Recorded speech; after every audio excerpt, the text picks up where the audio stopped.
हम गुंजन चौधरी मैथिली गुंजन चैनल पर समस्त मिथिलावासी के प्रणाम करै छी। हम एकटा भगवान के गीत प्रस्तुत करऽ जाइ छी। अहाँ सबसे आग्रह जे गीत के अंत तक जरूर सुनब।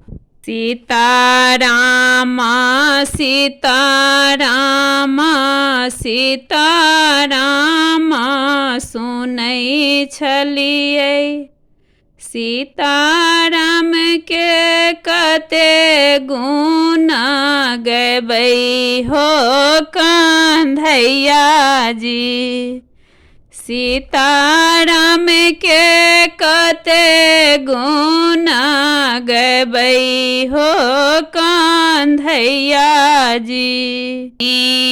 नायोधान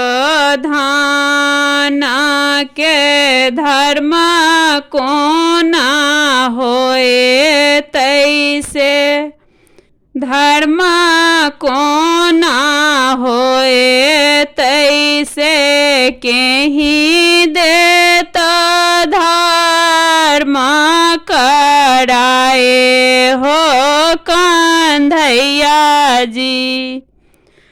केहि देत धर्म कराए हो कंधैया जी। सीताराम सीताराम सुनै छलियै लोग सब, सीताराम के कते गुण गबै हो कंधैया जी। सीताराम के कते गुण गबै हो कंधैया जी। बिना ओ पुत्र के मुक्ति कोना होए तैसे, मुक्ति कोना होए तैसे केहि देत मुक्ति कराए हो कंधैया जी। से केहि देत मुक्ति कराए हो कंधैया जी। सीताराम सीताराम सुनै छलियै लोग सबसे, सीताराम के कते गुण गबै हो कंधैया जी। सीताराम के कते गुण गबै हो कंधैया जी। बिना ओ पुरुष के धर्म कोना होए तैसे, धर्म कोना होए तैसे केहि देत धर्म कराए हो कंधैया जी। से केहि देत धर्म कराए हो कंधैया जी।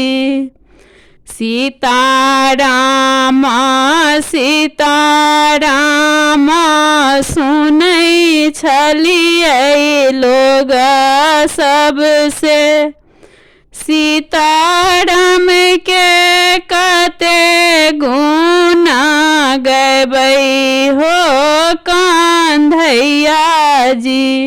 सीताराम के कते गुण गबै हो कंधैया जी। बिना रे माए के नहीं रोन होइ छै राम, नहीं रोन होइ होइ छै राम। बिना माय नहीं राखे करायत हो कंधैया जी। बिना माय नैहर के करायत हो कंधैया जी। सीतारामा सीतारामा सुनै छलियै लोग सबसे। सीताराम के कते गुण गबै हो कंधैया जी। सीताराम के कते गुण गबै हो कंधैया जी। रे सास के ससुरो नहीं होइ छै राम। सासुरो नहीं होइ छै राम। बिना सास ससुर कहतै हो कंधैया जी। सीतारामा सीतारामा सुनै छलियै लोग सबसे। सीताराम के कते गुण गबै हो कंधैया जी। से सीताराम के कते गुण गबै हो कंधैया जी।